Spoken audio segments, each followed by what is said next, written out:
to put a disclaimer. We will be listening to what Joseph has to say. He will be speaking on his individual capacity today.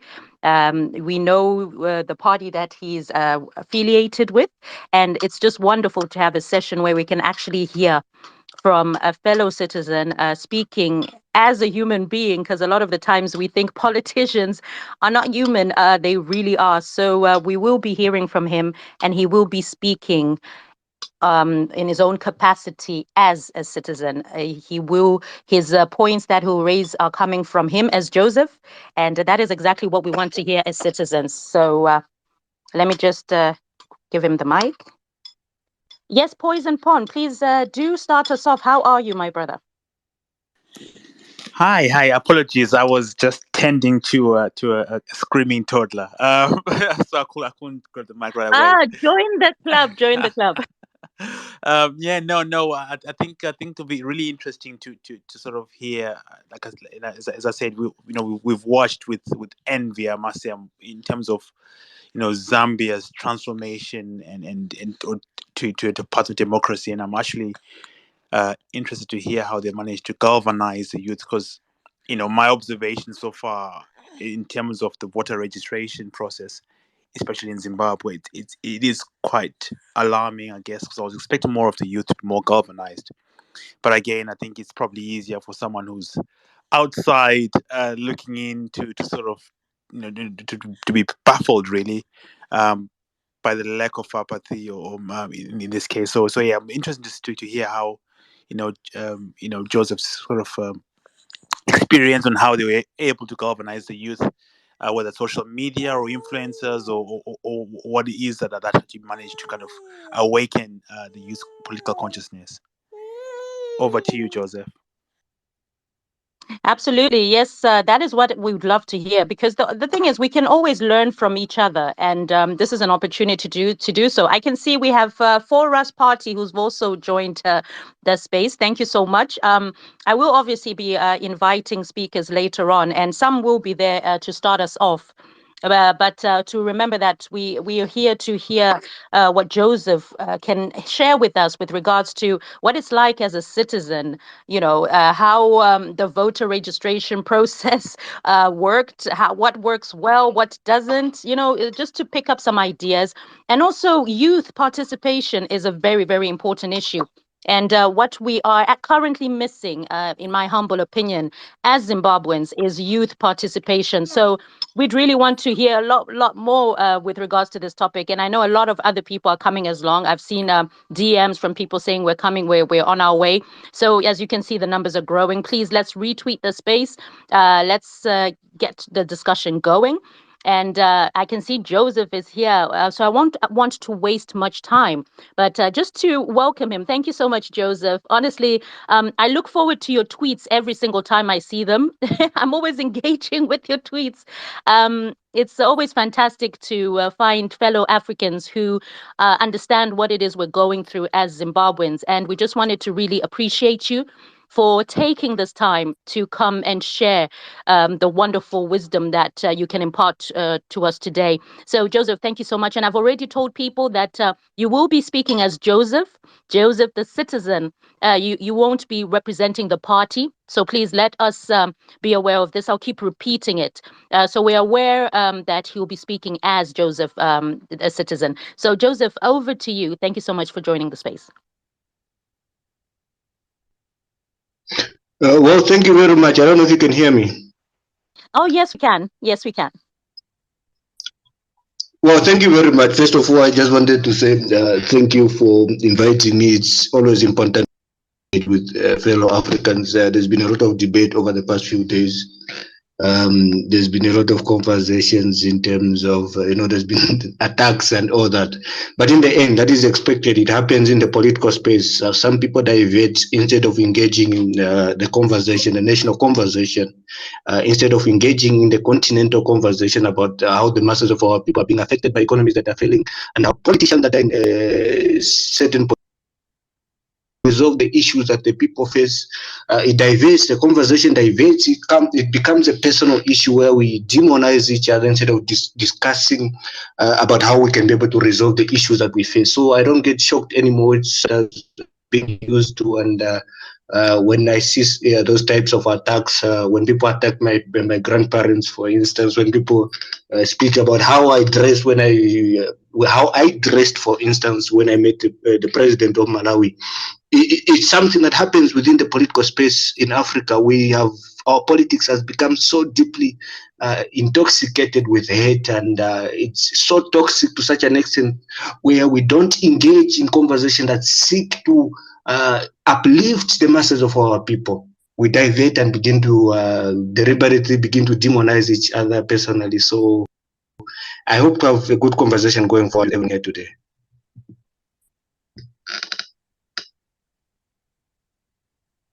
Absolutely. Thank you so much, Joseph. It's so true. We have been seeing attacks, and you're right. That is the climate, and especially for Zimbabweans. Many Zimbabweans who are on these Twitter spaces are attacked even for simply raising money to raise charity. You know, like with skin cancer, which is a big issue.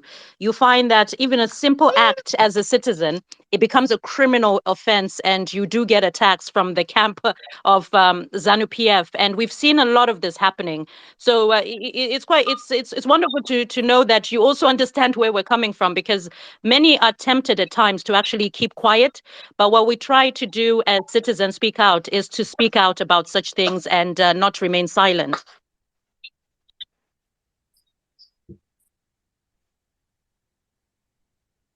I'm not wanting to waste too much time. Could you sort of run us through your experiences when it came to the mobilization of youth? When it came to registering them to vote, because we're struggling in Zimbabwe. We're struggling. Well, can you hear me? Yes, yes, we can. Yes. Well, we began this process we understood that being in the opposition, and this doesn't just happen in Zambia, it happens across the entire African continent. If you go to Mozambique, for instance, if you go to Angola, you find that opposition political parties have they don't have sufficient funding. So when you're in the opposition, it's very difficult for you to get funding in the first place. And when you're fighting against parties, it's difficult. The African politics is so toxic to such an extent that the opposition is even blocked from meeting their supporters. So it happens within the Zambian political space. It used to happen under Edgar Lungu, and we knew it was very difficult for us to be able to penetrate those spaces. So what we did is that we went and made a very deliberate attempt to ensure that we put in encouragements with the masses of young people. We understood that they are the ones that had felt the pain and the frustrations of a failed Zambian economy. There were very few people that were benefiting, and those were connected to the elites. Young people like myself and the young people that we had to encourage to go and register to vote, they didn't have any of those opportunities. They did not have opportunities to be able to graduate and funds to go to university. If you don't have a government loan, if you don't have a bursary, then you cannot be able to fund yourself. So what we did is that we spoke to the masses of our young people, particularly the ones who are feeling the pain and frustrations of an economy that was failing them. So we spoke about the issues that affected them from the start to the very end. How is unemployment affecting you? How is it? How many members of your family are employed? How is it that with all these problems that you are facing, you don't want to register to vote? So we went out and understood very clear that if we were to win the election, we were going to win it the very old-fashioned way, because there was COVID along the way. The campaigns were blocked. And what we did is that we went out to the masses of our people, encouraged them to register to vote, encouraging them to ensure that once the registration of the voting is done, they go and vote. To vote, we went out encouraging each and every single household to go and register to vote. And what we did is that we made a very deliberate stance to ensure that we capture the aspirations of the masses of our young people. And after the registration process was done, what we found out was that there was about 7.2 million Zambians that went to register to vote. Out of that number, about 4.1 were young people between the ages of 18 and 35.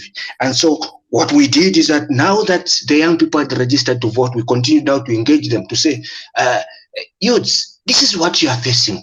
If you graduate in a Zambian economy now, the very likelihood that you're going to get a job is maybe 3%. So you graduate with your degree, you don't have a job. Others are not even fortunate enough to go to university because the education system is so difficult for them to have funds to fund themselves. And so what we did is that as UPND is that we went out to say, this is our UPND manifesto. We had a 10-point plan prior to the elections in 2016. Where we said we're going to offer free education to the masses of our people. And so we're telling them to say, don't just vote for us because we're in the opposition. Don't just vote for us because you feel you are tired of the ruling party, because you are tired of Edgar Lungu. Vote for us because we have got better plans. And that is what happens within the African political space, where people just vote for the opposition because they just want to vote for them because they're tired of the ruling party. But we said, this is a new space. We are coming in with a new wave of Zambian politics. Zambian political leadership, and we don't want you to vote for us just because we're in the opposition, just because you are tired of the ruling party. We want you to vote for us because we've got better policies, and we're explaining those policies line by line, step by step, making the masses of our people understand that which we wanted them to do. And so after explaining to them that we're going to provide free education, we needed to explain to them how are we going to provide free education. And the masses of our people are very tired. They were tired of Edgar Lungu and the Patriotic Front. But we needed to be very frank and clear with them, because previously we've seen to a point where the former president Edgar Lungu was voted in office on the basis that he was humble. So that was very unfortunate. You know, running a country is not like running a farm. The politics need to change. We need to provide direction going on. And so it's very clear to say, vote for us because we've got better plans, not because our president is humble. Our president was being demonized to say he's a Freemason. He doesn't believe in Christian. And so we went out explaining our manifesto to the masses of our people. We hosted spaces like these. We also went out door to door explaining. You saw there was a picture that was trending. I was in a village, and people were laughing and saying, "This is your village," and all that. But those people do not understand the political dynamics that we come from.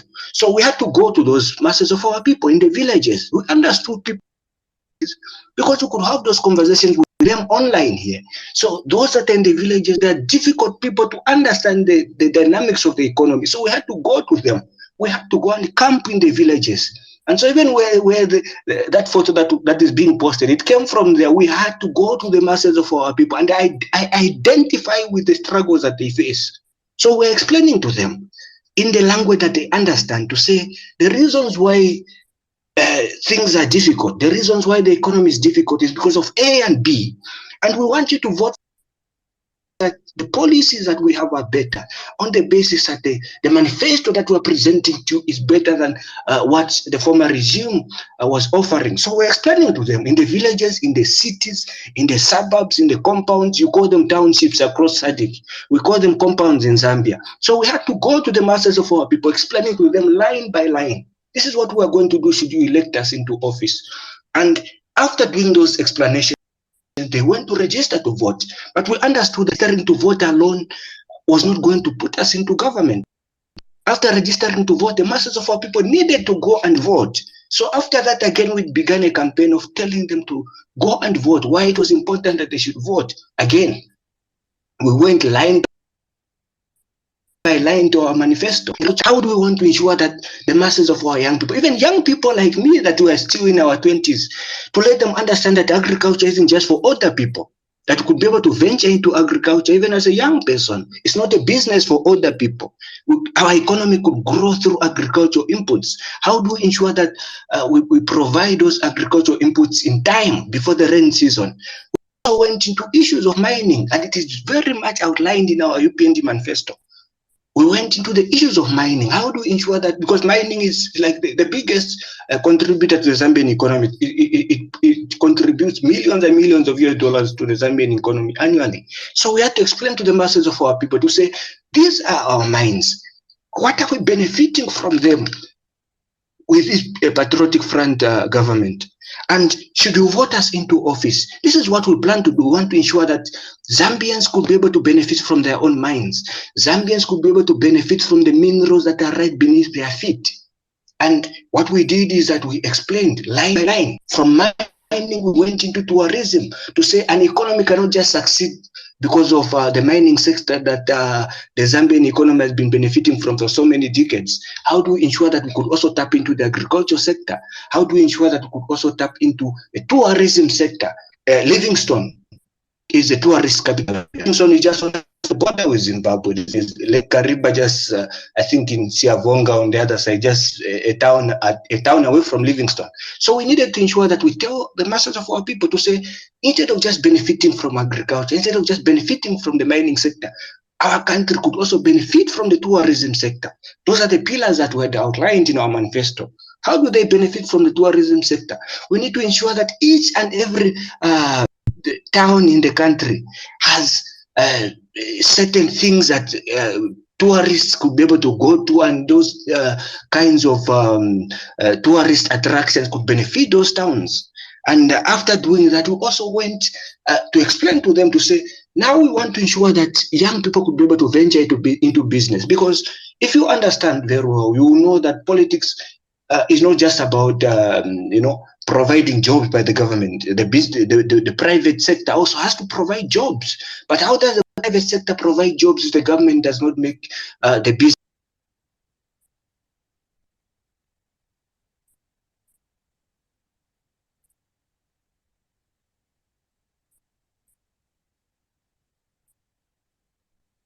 Can anyone else hear Joseph? Yeah, I think he lost his sound. Okay, let's see if I can mute his mic, and hopefully that will help. Joseph, I've just muted your mic. Do you want to try to unmute it? It usually works. If not, don't worry, we'll be able to reconnect you. We understand that network can be a problem. Whilst we're waiting for Joseph to come back, those who are on, who've kindly joined us at the speakers there, thank you so much, everyone. What do you say about what's been said so far? Let's start with Forest Party. Please go ahead. I think it's just resonating with exactly, I think, how Forest Party has been trying to implement, I think, its roots in invading the minds of the Zimbabwean people in exactly the direction that we need to take. Basically, it's just talking about politics of policies there. He said you had to go and mix with the people and tell them how different, that current regime as compared to them, how the difference was, what they were going to do with their agricultural sector, what they were going to do with their mining and tourism sector. So this is exactly what I was saying, the importance of policy, and for people in the communities to understand exactly what changes do we need to do to implement, so that even those who are very partisan with the current regime, like Zanu PF, for instance, can have a greater understanding, whereby you do not have a huge divide amongst those that can actually vote for you. But then the nature of a misinformed nature and misrepresentation by the current regimes actually makes people become, diverted into a wrong type of democracy that they want to see. This type of ideology, this just one ideology, one party state system, which is basically like, a political system in which one particular ideology or a political leaning is tolerated. Yeah. If you try to think any other way, sorry, just one second, Forrest. I can see Joseph tried to unmute his mic there. Just want to check if he's back. Joseph, can you hear us? Because I saw the mic being unmuted. I think I'm starting to see things. Let's see. What I'm going to try, if you can hear me, I'm going to remove you from the speakers and then re-add you. It might be that we're having a bit of a technical glitch there, so that we can have you back. Let's see if that works. Right. Apologies, ladies and gentlemen. This is a usual thing when it comes to these spaces. So we're going to re-add him back. It might be that there's a bit of a technical issue there. Please, for us, you can continue. Apologies.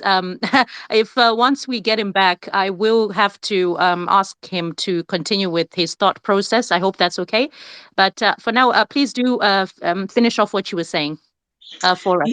Yeah, very much so. And how we can try and engage misinformed youth, misinformed elderly people, misinformed, even teenagers and even university students on this sort of direction that we want as a country, not to have this one party state type of regime that is quite autocratic in its sense. Yeah. And that does not allow engagement that is transforming the type of democracy that we want to see in our country. So I really like what he was talking about. Can you see straight on he went on to policies? This is where I was really pinching on that, really reinforcing the reason why we've got to have understandable policies so that those who are misinformed, those that we actually say, why do you support Zanu PF? Like I said, as you go around and you meet up with these youth, the militia groups, for Zanu PF, they are misinformed, they are lost. They cannot even engage with you in anything that is meaningful. So you can see that, you can't actually attack them, physically or even verbally, because you are attacking somebody who doesn't even know what they're standing for, what it is that they want for their country. But if we go around, as opposition, go around and meet up with the youth and explain to them, like I said, I think one of the things that he said in there, if anybody was following for us social space, we did put in free education. And now what we're trying to do now is week by week, we're going in with a different topic on a different political policy that we've got for Zimbabwe. And we've tried to ask all opposition parties to say, what, can we all come together every Saturday? Let's meet up. I think we went in through ZimI. Before you know it, ZimI was being said, oh, you are Zanu PF and you are trying to this.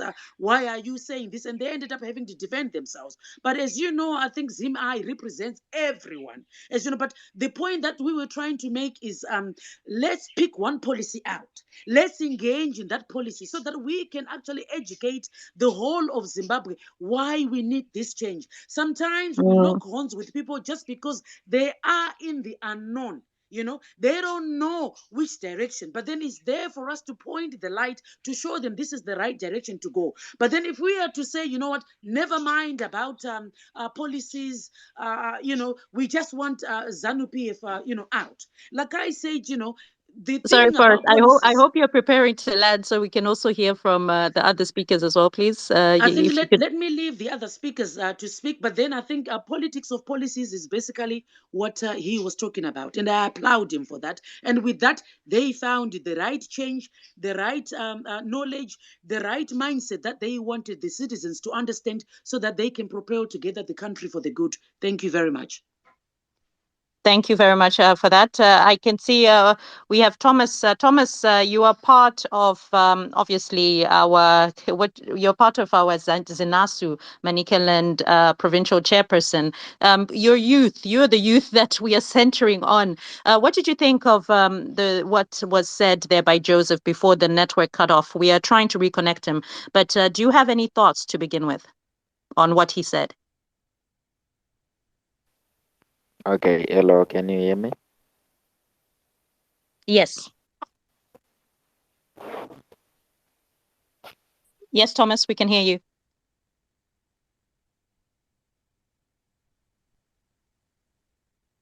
Sorry, Thomas, are you there?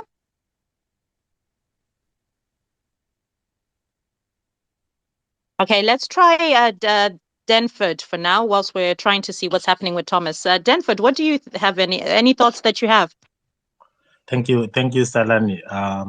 I've got so much of appreciation of what Joseph deliberated, and his submissions were to the point, and it also resonate with a lot of democratic forces within Zimbabwe.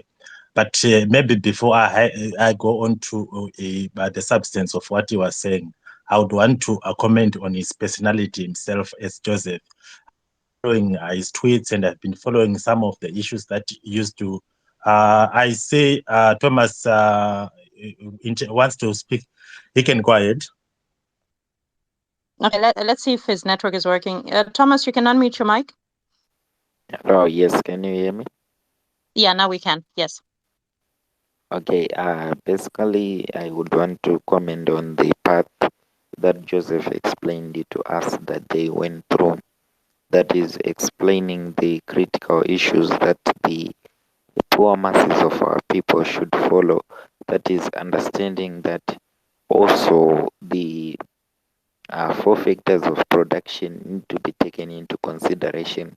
In particular, he talked of agriculture being one of the 4 factors of production. That is, when we talk of land, labor, capital, and etc.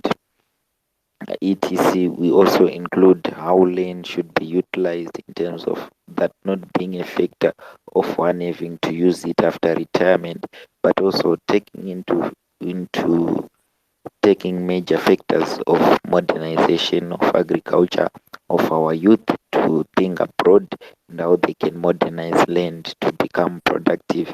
And also he mentioned one thing of mobilization and recruitment. That is what we should do every day. That is speaking change, mobilizing for change, that is recruiting for change, and also voting for change at the end of the day. So this is what we should speak, because I understand in Zambia they won with over 1 million votes, and in Zimbabwe we are far below half to reach that. So we have a lot of work to do here in Zimbabwe. So my age still continues to those in the diaspora and those in Zimbabwe, that we are below mark half to reach the million votes that we should have to vote for change.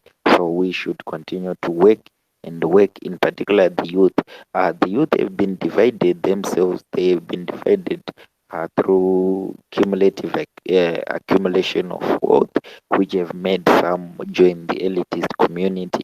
But we are not deterred, we are not stopping, because the poor masses of our people, the generality of our citizens, are suffering from poverty. So we are continuing with the masses, the majority. We will continue also mobilizing the minority which have joined the elitist community to also mobilize for us, the majority. They use their resources so that we continue to mobilize for change, and at the end of the day, vote for change and continue to put change forward. So I would want to comment on that from Joseph. That was a move, and we'll continue to follow that path. We will also use methods which are visible in the contextualizations of our country, Zimbabwe. We might not seem to fall under the same environment as Zambia, because Zambia has its own environment. Zimbabwe has also its own environment. So we will follow the environment that suits Zimbabwe, because we are dealing with a military junta. I guess Long was a better devil than the one we have in Zimbabwe. So we have to use a certain method that suits the devil we have here. So thank you very much, Joseph. We will continue to mobilize for change, and we will also reach a point where we are going to outcast and we are going to put and coup the military junta. Thank you. Absolutely. Thank you so much for that, Thomas. I would like people to know there are requests that I'm getting, and I'm a bit worried that if Joseph is amongst those who are requesting to speak, it'll be difficult for us to add him on. So I'm glad the Poison Pawn, you've accepted co-host. Oh, there he is. I see him. Oh, God is good. That's fantastic. That's fantastic. For us, can you? Sorry, I think your mic is unmuted, or maybe it's me. I can see it this side. If it looks unmuted, could you mute your mic, my dear? For us.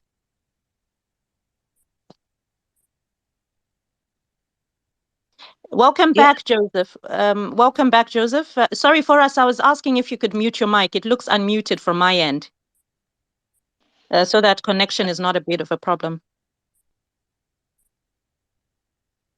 Okay, Joseph, please do carry on. Thank you for joining us again. I hope you can hear us fine. Please do unmute your mic and go ahead. Citizens were just explaining how they felt with what you've just previously said, which is absolutely fantastic. So please do carry on. We're waiting to sip in all the knowledge. Over to you. Sorry, Joseph, can you hear me? We can't hear you on this end. Okay, it's reconnecting. Oh my goodness, this network. Let's see if we can get him back. I still see him on speakers. Do you guys see him on speakers? He's reconnecting. Thank you very much. So I was highlighting the issue that even before I go on to deliberate on the substance of his submissions, I would want to comment basically on his personality himself as a Zambian national who has seen it his duty to work with other African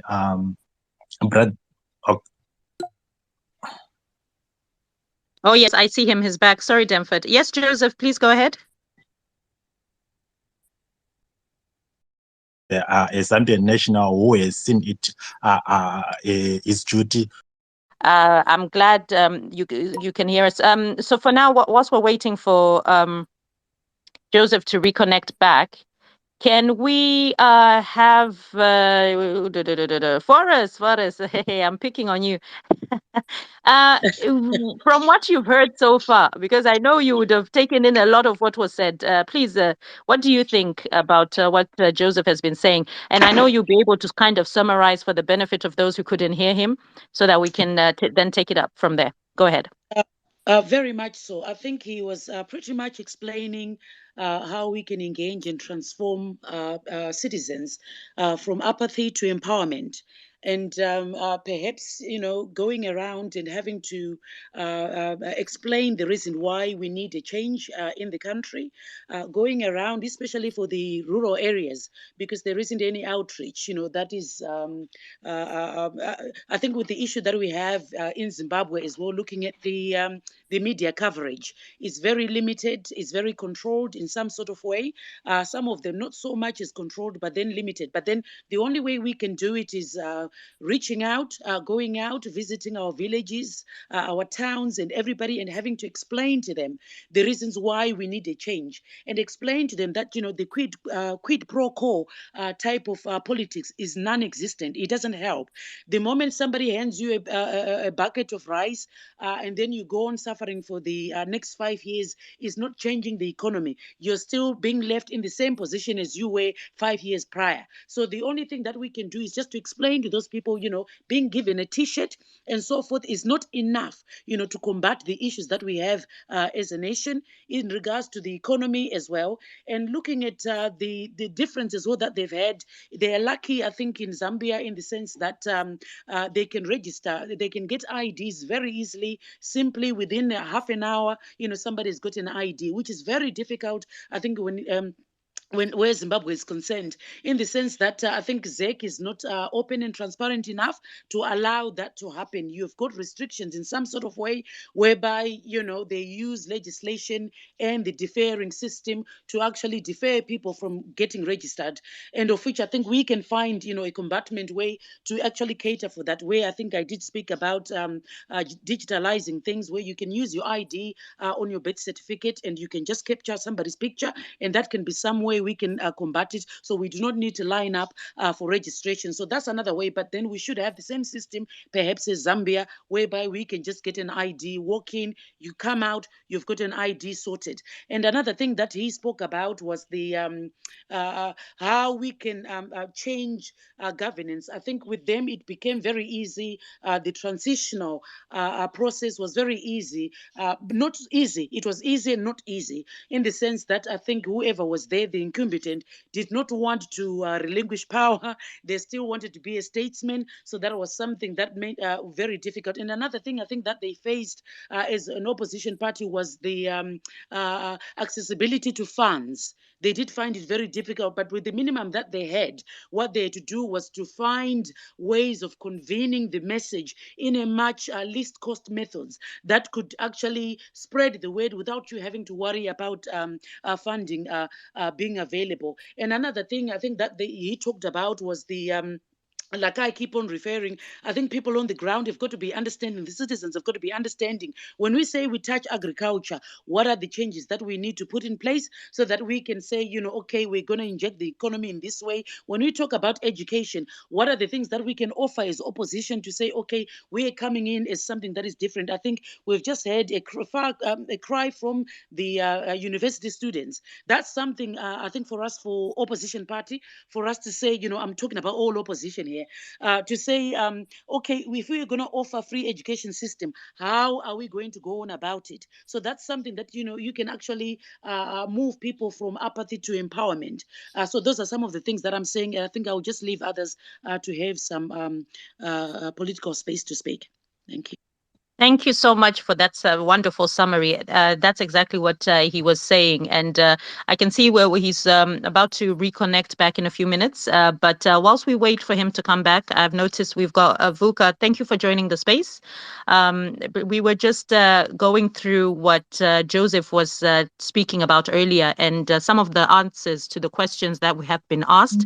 What are your sentiments, please? Go ahead, Vuka. Hi, a very good evening to everybody. I just want to firstly take my head off to you, host Salani, and your co-host.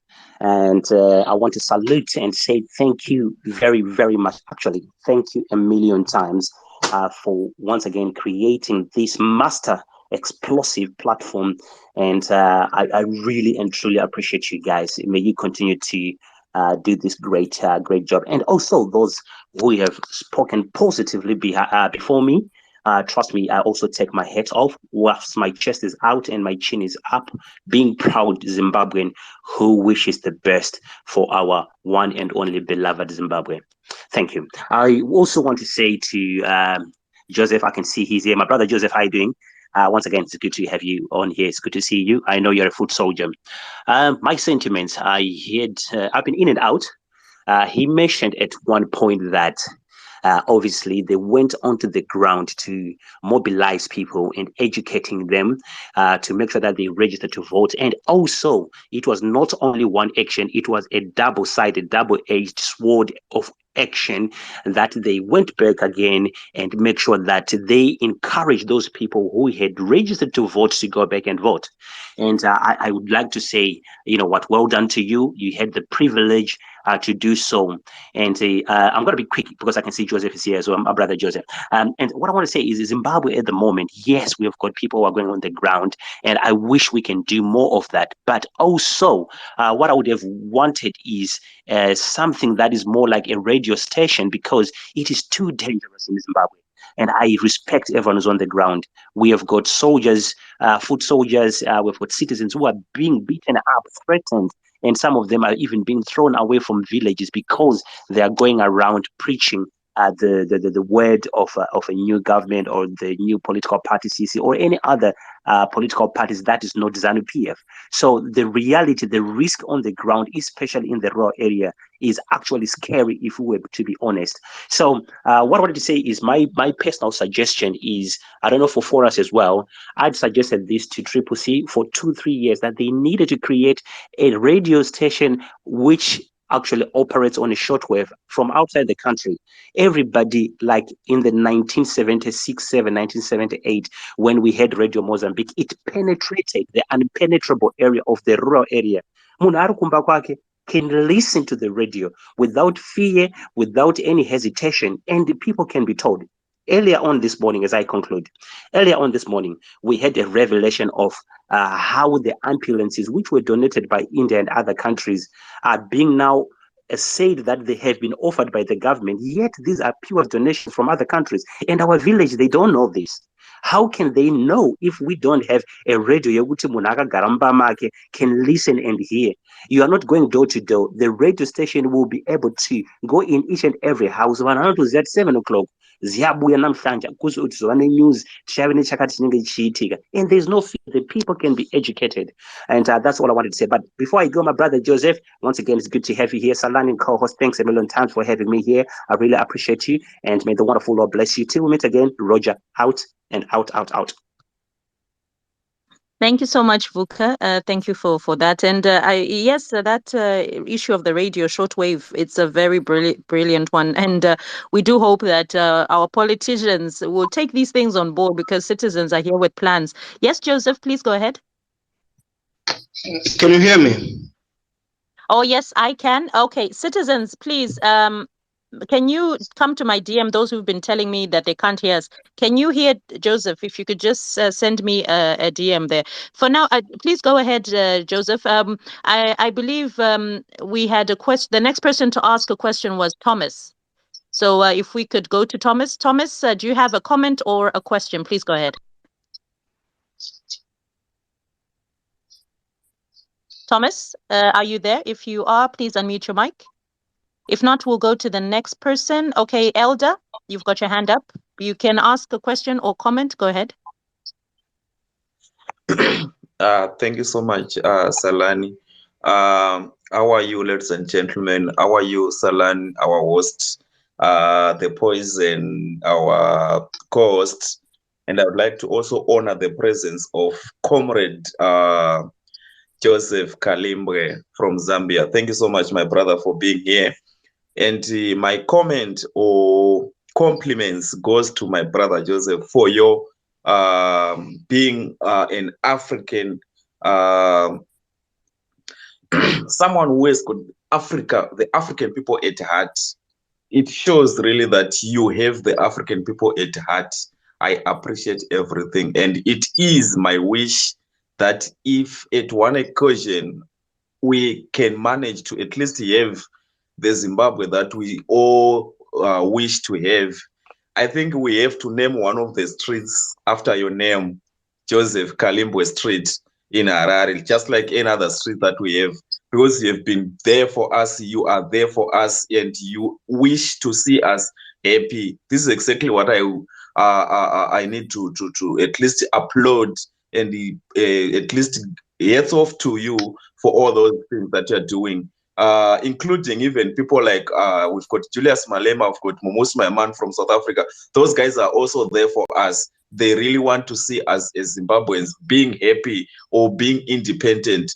You see, I'm so happy, and I would like to also emulate what my brother Vuka has just said, or put more emphasis on the point that he raised on the issue of having what he mentioned about the radio station. Yes, a radio station. That is a paramount thing, something that is needed as a matter of urgency, because it helps to cascade the information to the people in the remote areas where we cannot even access, where there is inaccessible.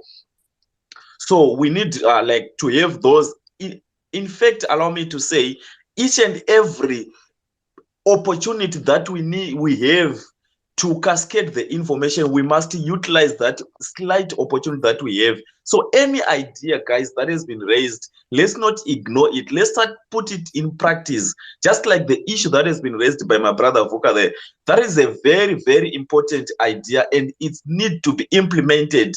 That will help us to at least cascade the information or herald the information to the people in the remote areas. You know very well that during the Radio 2 time, our fathers in the St. Norway, in the back of the back, Mukatikati Muchakasara, you could see our fathers sitting under the mango tree and putting the radio like on top of the tree to just to try and get the network or the Masai issue. You see, vaizama nepawaikwanisana apo baba veduka kutera Radio 2 vari kuchakasara chaiko. Sorry for using our Shona language, but what I'm saying is we need those things. They are very, very crucial. Please, let's urge our leaders to please take this into cognizance. They should put all this into consideration and put them into practice, because our main objective is to be in the rural areas educating the rural areas, the rural people, conscientizing the rural people, because information is scarce there. They are not accessible as far as information is concerned. So if we have these sophisticated gadgets that we can at least give to them, they can help us to cascade the information. Then our leaders will not be able to move around. They can be using the platform to cascade the information, and the information can reach a lot of people within a short space of time. I thank you so much, and I hope and trust this idea is going to be put into practice. It is going to be considered. Thank you so much, my brother Vuka. God bless you. I love you all. Well, thank you, Elder. Let's hear from Joseph what he thinks about the issue of the shortwave radio. Over to you, Joseph. Well, what use? Can you hear me? Yes, I can. Yes, we can hear you. Well, what used to happen previously, if you follow the history of SADC politics within the African continent, you'd understand that the revolution was won from different parts of SADC. The liberation struggle icons had set up camp in Tanzania. Some of them set up camp in Lusaka, and they used to have radio waves then that they used to broadcast. I think Zanu PF also had one in Mozambique. And so I don't see the reasons why such kinds of mechanisms must not be brought into use now, because when you're fighting against something, you must use different angles. You shouldn't just do it from one angle. It's like you need to use a double-edged sword to fight the enemy. And I believe the enemy does not have, it's not an individual name. The enemy is those that oppress the people, those that do not put the interest of the people first. Those are the enemies of the people. Anyone that stands in between people and their ability to provide direction and their ability to be able to enjoy the same economic benefits as anyone else, I believe is an enemy of the people. I believe those musicians, but we must understand also, even before I say that, what we must understand is that a lot of musicians, a lot of singers that sing for oppressive regimes, they don't do that out of their own will. They just want to make an income for themselves. And if anyone comes to approach them, they do that. It used to happen in Zambia. There are people that used to see that the regime of Edgar Lungu was very oppressive, but they could still go and sing for the ruling party. A lot of young people fought against those. I was one of them that believed that those were the enemies of the people. But in terms of providing direction, in terms of providing a constant agitation of information, I think it's very important that we must be able to have those kinds of stations. I'm not sure if you can have permanent stations, radio stations being stationed in the country without the ruling party taking them down. It used to happen here in Zambia, so I'm not so convinced that with what happens in the Zimbabwean landscape, but I believe it's almost the same. The patriotic front of Edgar Lungu was just learning from the other side, and Edgar Lungu was just but a student of dictatorship, was just learning from his colleagues. And so there are a lot of stations that were closed in Zambia, and I think if there's a need for radio stations to be set up in other countries, why not? Why not? It happened before in the 70s, in the 60s, and I think it can also be done now. Absolutely. Thank you for that. Sorry, Vuka, do you have a follow-up? Because it was your suggestion that is being responded to. Do you have anything you'd like to say before I go to the next speaker? Oh, thanks. Certainly a million times. This is going to be obviously my just quick contribution, then I'm off. Joseph, my brother, you said it absolutely well. I just wanted to just add a few benefits. I've seen the opposition have done a radio which is called Change Radio, but it's only on a mobile application.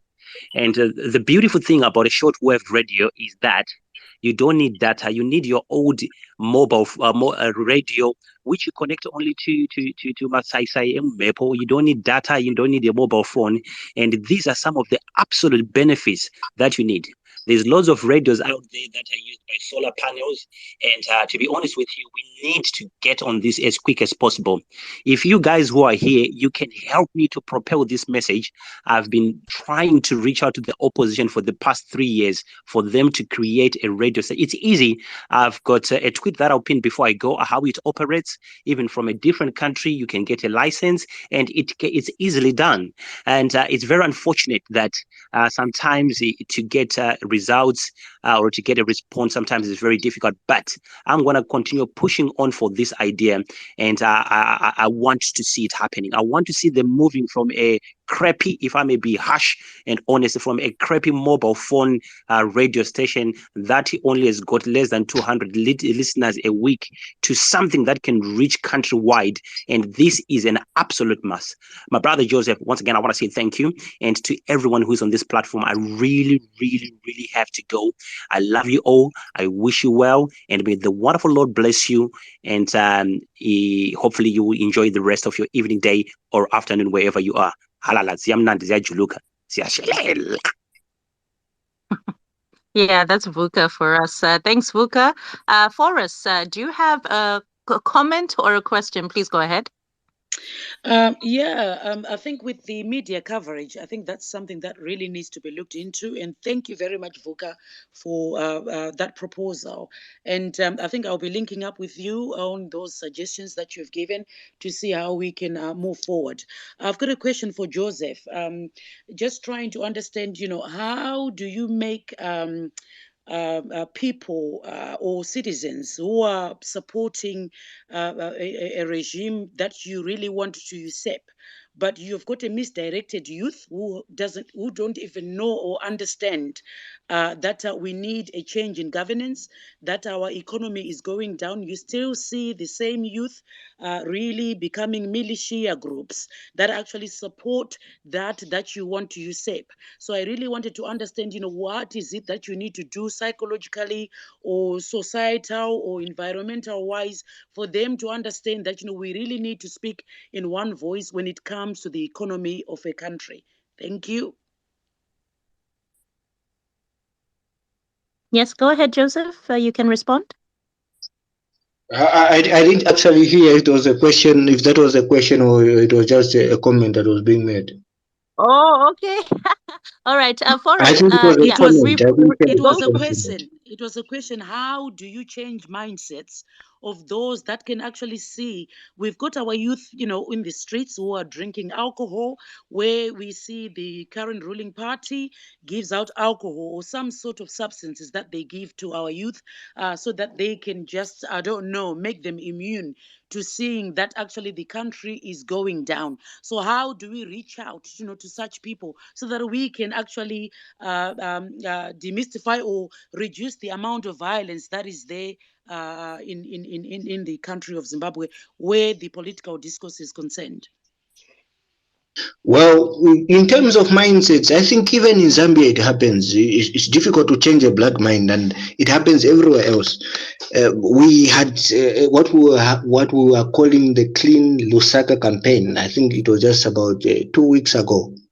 We cleaned the city, and then the next day, the very same streets that we were cleaning were littered with dirt. So the people just have these kinds of mindsets where they don't see the need to move forward as a country.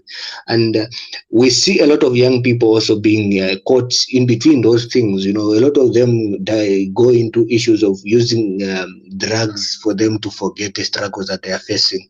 And, in the process of using drugs, they lose their lives, because young people must be, the next generation of leaders. There must be a bridge built for them to climb on top and take over the baton from the older generation to them. But what then has happened is that young people that could grow up to become better role models are lost midway through. They become drug addicts. They forget the direction that they were supposed to follow. And, because of unemployment and all these things, they begin to do illegal things. But then in order to change mindsets, I think it needs to take a national discourse. It needs to engage on a broader narrative. How do we ensure that there's a national conversation of defeating drugs? They call it lean. These things where young people put certain bottles of cough syrup in drinks, and then they begin to drink and then they get intoxicated. How do we ensure that there's a national conversation about those things? But we must also understand that the political parties also do play a part in some of the things that happen. We saw it in Zambia also, where people could just be given alcohol and then they go drink alcohol, and then the next time they hope that tomorrow they'll wake up and go and vote. And so we must understand that once ruling parties and once political parties begin to do that, then they are losing direction. When you begin to now destroy the moral fiber and the moral standing of the country by giving alcohol to individuals in hope of votes, then you are destroying the very country that you seek to change. You are destroying the very culture that you seek to liberate. And so there must be a national conversation, constant conversation with the masses of our people, with the young people that are in society, with the young people that are graduating high school, that are graduating colleges and universities. How do we tell them that these things do not benefit them? Drugs do not benefit them. And how do we keep them busy? Because many of those young people do those things because they don't have any activities to do. How do we keep them busy? We must create an economy that gives them jobs. They must graduate into an economy that provides jobs. We must ensure that they are busy by providing sports facilities that are successful and where dreams don't get killed midway through. I saw a tweet from Ali Naka the other time where he was saying, if Beast, the gentleman that was in the rugby team of South Africa, was born in Zimbabwe, couldn't be where he was not going to be where he is now. But then how do we ensure that we change that kind of narrative where we keep the youths busy, we put them in sports, we give them vocational training? How do we ensure that they graduate into an economy that gives them jobs? Because the more that they remain idle, the more they return to these activities of using drugs. So the conversation must be national. There must be a national discourse. We must engage constantly with our young people to let them understand what their lives could turn out if they change the direction that they are traveling into right now. Absolutely. Forrest, yes, do you feel answered? Can we move on to the next speaker? Yes, I feel very much, answered. And I just wanted to thank Joseph. I think you're just an emblematic. I think Zambia itself, in reference to the Lusaka Accords, peace agreement. So you coming to Zimbabwe is just resonates, with the Lusaka peace accords and exactly, how you've got this ambience of peace and, that's just there for Zimbabwe at this very point in time. So I thank you very much for that. Thank you. Thank you, Forrest. Right, let's have I Am the Brave. Please, do you have a question or a comment for Joseph? Go ahead. Basically, it's not about Joseph, actually. It's about my view when it comes to the voting and everything. That I feel like I've been in South Africa for long, and I also feel like there's a neglected part. Even though we are here, we're working for families, our families, so that they can have food on the table back home. But there's a neglected part whereby there's no one who is even giving, who is not educating. Because I normally, almost every day of my life, I make sure that at least I speak to someone to hear their views about voting and everything now and then. I've never been involved in voting or anything, but I always ask people. But to hear the most of the youth that I know that are from Zimbabwe, where I live, I always ask them what do they think about voting. But the only thing that they talk about is Zimbabwe is not going to change. So we need some sort of activities happening in the diaspora whereby people can be educated about voting. Because most of the people that are in here in diaspora, they've given up on life.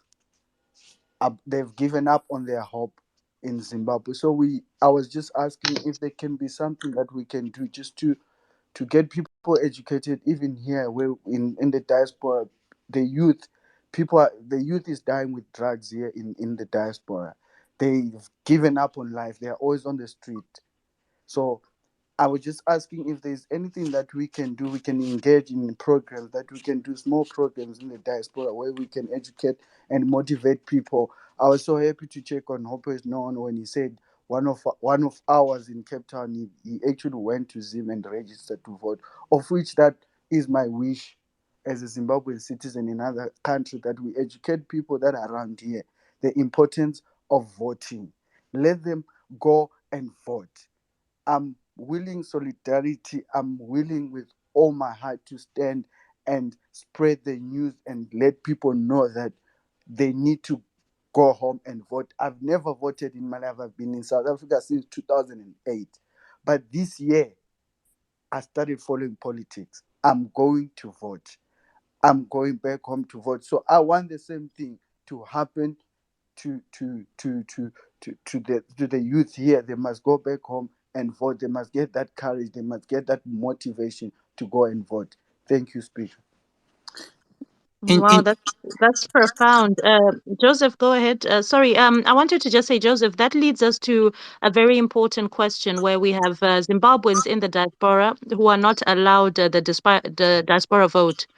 And here we have a fellow brother in South Africa saying that even those in the diaspora, we need them to start taking things seriously, the youth and other Zimbabweans. What are your thoughts on that, Joseph? Well, we must understand that there are so many young people who could have been better role models that have lost their direction midway through. It happens in every country. It happens in Zambia. I was at the University of Namibia and saw how Namibians also were in the same route. I saw some of my friends that I was in high school lose direction because of drugs. So many young people that could have been better role models have lost direction, and due to drugs, it has become unbearable. And once you enter into drugs and begin to use them, it's very difficult to stop, because it becomes a part of you. It gets into your blood and all those things. But we must understand the root cause of that. We shouldn't just blame them. What is the root cause? What is the national conversation about those things? The root cause in many instances, because these young people are inactive. They don't have things to do. They don't have. They don't wake up in the morning to go for work. They don't have activities to do that keep them busy. They are not in sport. And so how do we ensure that we divert their attention from using drugs into waking up to go and do sports, into concentrating in rugby, into concentrating in football, into concentrating in cricket, in playing chess, for instance? Because the more we keep their minds busy, the more we remove them from those kinds of illicit activities of using drugs. And so those kinds of things must be changed. And that is why I say there must be a national discourse where we engage the masses of our young people, all of them. How do we ensure that in high schools, in colleges, in universities, we have those kinds of conversations? Because the moment that we ignore these things, the moment that we play a deaf ear to this, then the future generations are going to lose direction. And once they lose direction, then we must also blame ourselves, because we did not transfer the right kind of knowledge to the young people. We watched them lose direction and did not do anything. And so if we fail to engage in a conversation of changing the mindsets, of changing the narrative, of letting them understand why it is important, they could go into music. But we must also know that in an African setup, there's always this narrative of saying people can only succeed when they're in education. But this is how other nations have succeeded. This is how do break down those young people that have got better talents.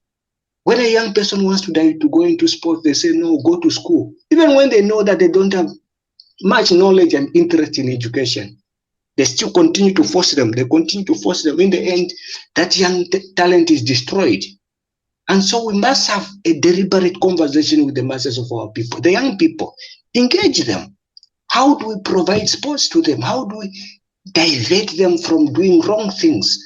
By giving them jobs, an economy that graduates them into prosperity, an economy where the currency is strong enough to withstand the pressures of external currencies. The Zambian kwacha has been depreciating, for instance, over the past 5 years. It used to trade at 1 to 3. One kwacha used to be equivalent, rather $1 US used to be equivalent to 3 kwacha when we had the president called Levi Patrick Manawasa. And then they came Rupiah Banda. $1 US was equivalent to 5 kwacha. And then they came President Sata, it began to lose value with time. And then they came President Lungu, and everything just went downhill. We went on a downward spiral. The Zambian kwacha, one US dollar was now equivalent to 21 kwacha. And so young people could not be able to engage in business. So you cannot be able to trade with other countries because the value of the kwacha was very low. It had depreciated. And so what we need to do is to engage in a national discourse. How do we ensure that young people are prepared for the future? We prepare them for the next generation of being physicians, prepare them for the next generations of being doctors, of being teachers, of being the next generation of Zimbabwean presidents, Zambian presidents. That is the future that we must constantly build. That is the future that we must begin to shape going forward. And it shouldn't just have to be done with those in politics. The church must play a role. The church must educate the masses of the young people that congregate with them. Talk to them. But we must also understand that in many churches across the African continent, it's like business now. People just want money. How much money must be contributed to tithe? It's no longer about those kinds of conversation where we have honest and frank conversations about how the country must move forward, about how the society must move forward. And so the moment that we fail to have these types of conversations, and even within our political parties, we do have those kinds of talks. To say the UPND must now provide that kind of direction. It must be the hope to the hopeless. Our president must not look at the problem the masses of our Zambian people face from the window of his aircraft. He must be on the ground motivating a nation that has lost hope, providing direction to the masses of our people that are beginning to give up on life. That is the president that we had hoped for. And we know that in President Hakainde, he will continue to provide that kind of leadership that we did not have under Edgar Lungu. And so I do think, very importantly, that we must have a national discourse about how we can be able to shape the future of the masses of our young people and engage them on the right direction going forward. Thank you. Absolutely. Thank you so much. The Poison Pawn, I noticed you had unmuted your mic. Is there anything you'd like to add before we go to Signoro? No. Just to say, I think I hear you loud and clear. I think especially the situation about Christianity and religion. I think it's one thing that's holding us back. But we won't go into this discussion today, so I think it's a very sensitive subject. But I think largely, though, on the case of national discussion that needs to be had, I think as far as Zimbabwe is concerned, I think it serves the current ruling government to keep the status quo, to keep the youth disengaged with politics and high on drugs and other things, because it means that they get to stay in power. But some powerful submissions from your part. Over to you, Salani. Thank you so much. One thing I wanted to say to I Am the Brave, thank you for the points you raised. We will definitely be interacting with our leadership to see how we can ensure that there's more participation, and we look into what the youth are doing in the diaspora as well. So thank you for bringing that up. We'll definitely do a follow-up. I just wanted you to know that, it's not in vain what you've just said there. Going on to Signoro, thank you for being patient. Do you have a question or a comment? Please go ahead. And if anyone else wants to grab the mic, please do so. We don't want, Joseph has been here with us for 2 hours. So if we don't have any more speakers, we will be running down. Please go ahead, Signoro. Thank you, Madam Host, Sister Selani. Greetings to everybody this evening. Some it's a different time. I would like to first thank Brother Joseph, our comrade, the President of Africa Union Youth Parliament, if I'm not mistaken. And I would like, first of all, to apologize to him for the unfortunate words that I've seen people writing on his page regarding his past and him being from Zambia, but concerned about the well-being of fellow Africans, Zimbabweans, which is a noble idea in my view, to have your neighbor, you are your brother's keeper, to have your neighbor doing well. You as also African Union youth president. I value that. That is part of your work, and I think that takes me to the question that as African Union youth president, how can the Can I youth? just clarify something? Yes, brother. I'm not the African Union Youth President. We left those things in 2014, so I don't belong to the organization anymore. Okay, okay. So then maybe I hold my question, but at the same time, I would have loved to hear your sentiments about the youth in the region or in Africa, how we can come together and discuss pertinent issues about Africa. A lot of resources are being looted in Africa. When we're at school, we're being taught about how Zambia is rich in terms of copper, the copper belt. We learned about that, and resources being taken away. And in Zimbabwe, there is all other minerals. How do we sit down as the youth to say what is our future if these resources are taken away? What does that mean to our future? What does it mean to our present problems? We are not benefiting, and what will happen? Then the second thing is about the voter that has given up. Some voters, when we're talking to them, they've like given up. I know you guys, you are talking of decades of problems piling up, to the point that some people are like comfortable with that mediocre, with that kind of leadership that has no direction, has no vision for the future. When you tell them about voting, they are like, no, these guys who rig the elections and remain there, so they are like given up. But how do you encourage those to come up and take up the responsibility about our future, so that we build together, starting from elections and other things? Those are my questions. Thank you, brother. Oh well, the first contribution, the question rather that was asked was about the minerals in Africa and the leadership. Look, we've seen a lot of young people in positions of leadership in Africa. Many of them they come up with better ideas, but midway through they lose direction. They begin to look they have arrived.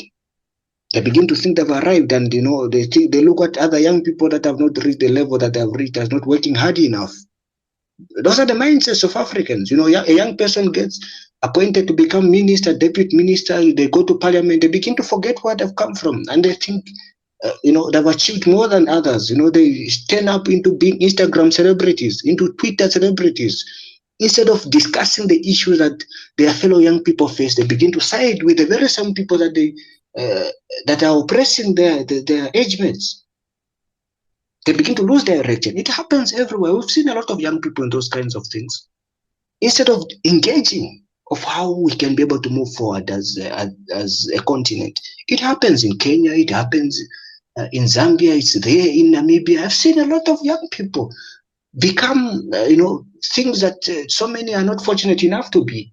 And then they lose direction. They tend into being celebrities on Instagram, on Twitter, and on Facebook, and forget about engaging directly and honestly about the issues that their fellow young people face. And when we have these conversations, it shouldn't just be about young people, because there are also other people in these kinds of spaces. And the moment that we just switch the conversation to only benefit young people, then we're losing direction. Because in as much as we are young people, in as much as I'm a young person, I must also be able to discuss a conversation that affects older people, about their retirement packages. We must discuss about their healthcare facilities and how young people, older people, for instance, are completely forgotten. When you retire, you are in your retirement age, you are not instantly given your benefits, and then you end up dying because of stress. Those are the issues that older people face. And we shouldn't just discuss about the issues that young people face because we are young. We must also look at the older generation and also have honest conversations with them. Because the moment that we create that disconnect between young people and older people, then we're not doing ourselves any favor. And so young people within the African continent, whether it is here in Zambia, whether it is in South Africa, whether it is in Zimbabwe, whether it is in Namibia, whether it is in Botswana, or up north in Egypt. It must be the conversation of how we can move our continent forward. The African Union has been in place since, I think, 1963. It was called the Organization of the African Union then. And during the time of Kwame Nkrumah and his generation, the Kenneth Kaunda and all of them. But then, as a new generation of Africans, what are we doing to ensure that we move our continent forward? Are we going to watch on and see the resources being looted? Or we're going to provide and seek a new wave of leadership? The minerals beneath our African soils are so many.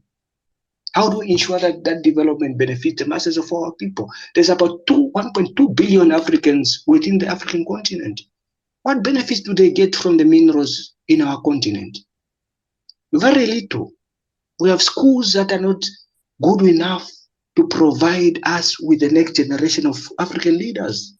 Those schools have been run down. Those schools are still in the future of so many young Africans who could have been better role models. How do we engage on those kinds of conversations? And so when we have those kinds of that type of politics, where instead of having those conversations, we demonize one another personally, like we've seen in the past few days where the spokesperson of the president of Zimbabwe has been personally attacking me and my family. How do we do that? The moment that we divert from those types of conversations, then we're setting ourselves up for failure. The moment that we divert from the continental conversation, from the conversation of unemployment, from the conversation of ensuring that the masses of our young people graduate into economies that offer them jobs, then we're setting ourselves up for failure. So we must engage constantly. And so even when these people come to attack and say these things, even when they're young people that begin to forget where they've come from, we must be constantly reminding them.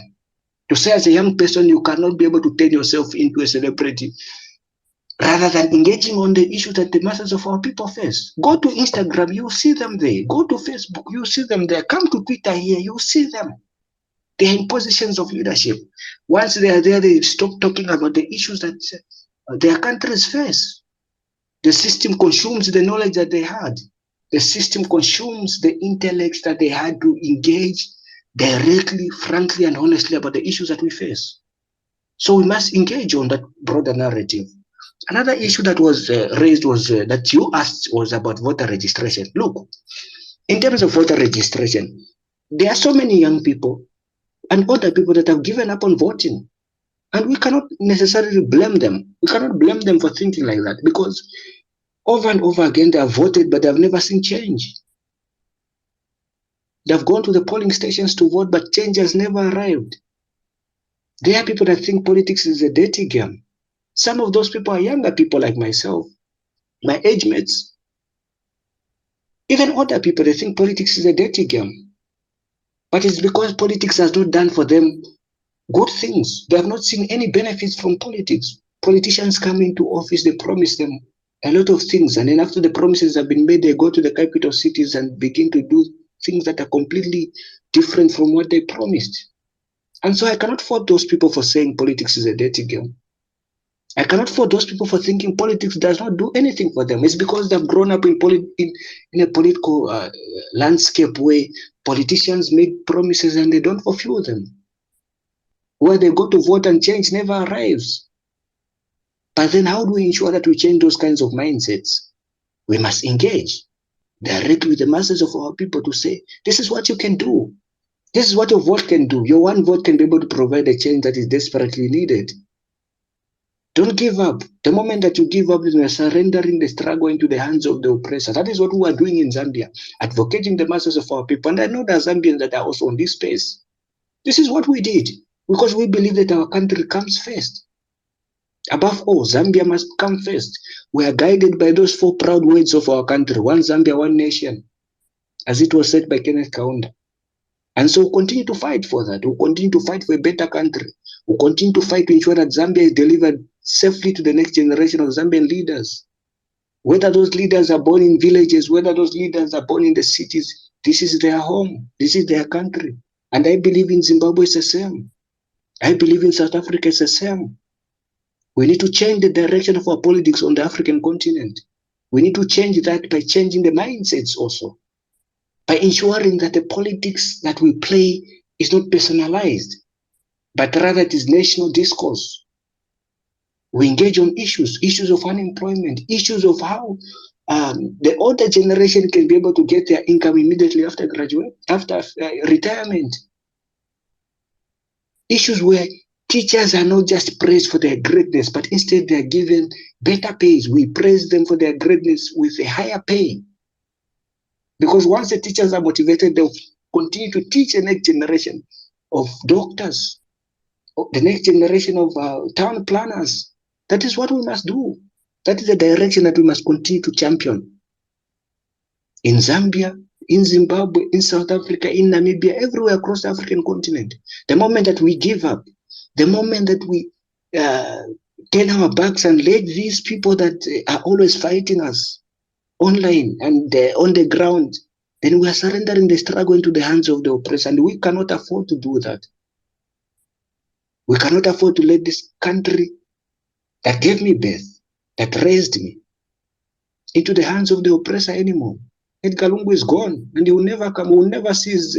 We are proud to see his birth. He destroyed the moral fiber of our country. Now we have President Hakainde Hichilema, a man that we believe is leading our country forward. And while I say that, I want to say there was, there was an issue that was being raised about AFRICOM, where people were saying our country has sold out. Where is Zambia of Kenneth Kaunda? We've never sold out. We've never sold the African continent out.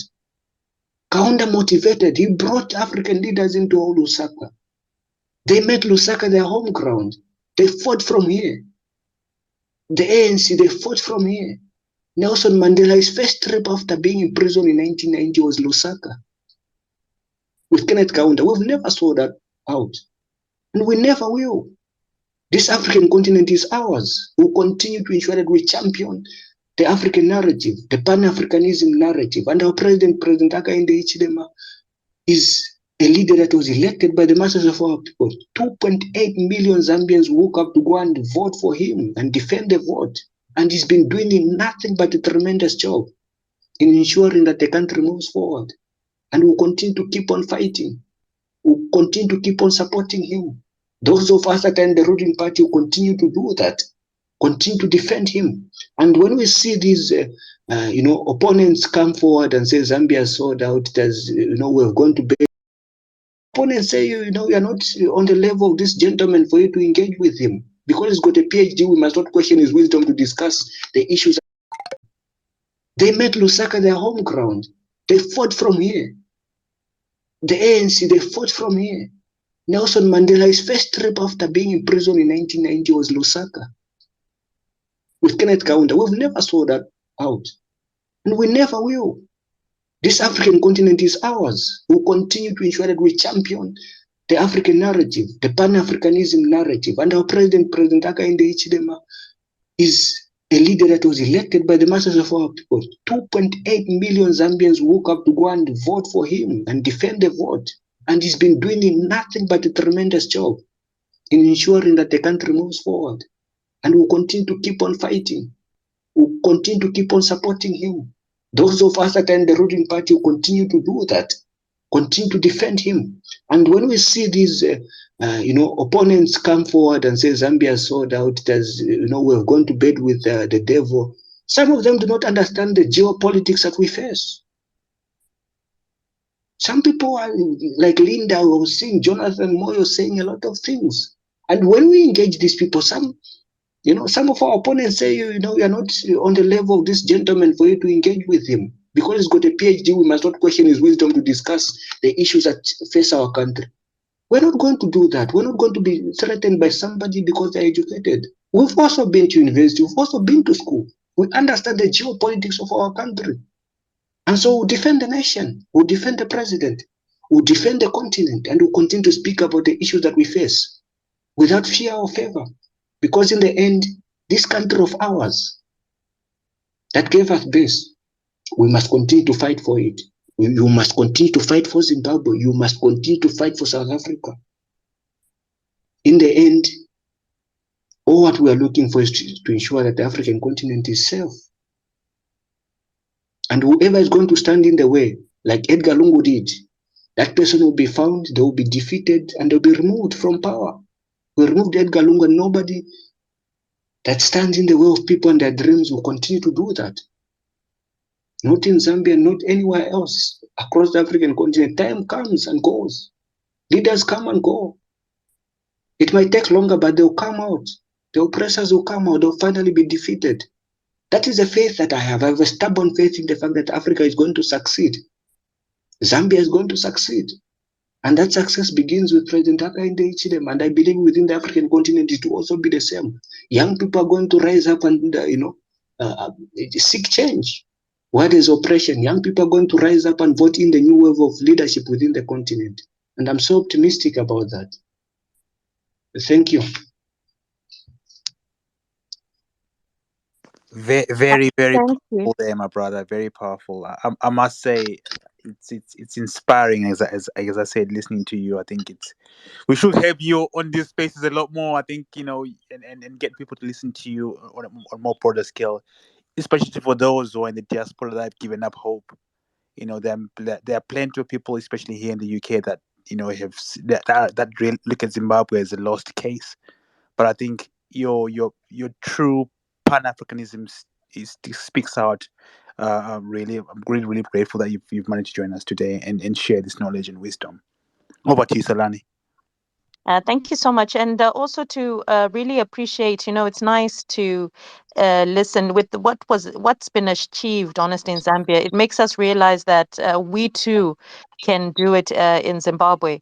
The amount of attacks, honestly, just hearing from you has brightened our day. You've given us the strength to carry on because believe you me, these streets are very harsh when you are dealing with Zanu PF. They literally spend day and night just looking for ways to attack you. Many citizens come to the point where they actually don't feel free to talk. And it's quite worrying because imagine as well, there's few women who engage in such things because of such personal attacks that are waged. But I personally, speaking for myself, can say that having you speak here today has definitely encouraged me and others. And we know that we've got a true friend in you and Zambia as well. I can see, sorry, Vuka's got his hand up. I don't know whether there's a speaker or not. I see a hand. Yeah, okay, he's here. Right. Elder, 1 second. Have you spoken, Elder? You did, didn't you, Elder? Okay, let's go to Vuka. Vuka, please go ahead. I can only continue to appreciate you guys, including Joseph.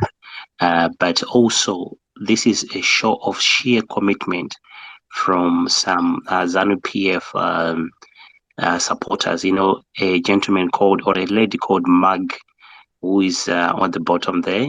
She or he has been on this platform since morning, literally 12 hours on this platform. And she or he is a true Zanu PF to the core. And you can imagine the surveillance that citizens have even on these platforms is really baffling. And I want to say that, guys, I am a true Pan-Africanist.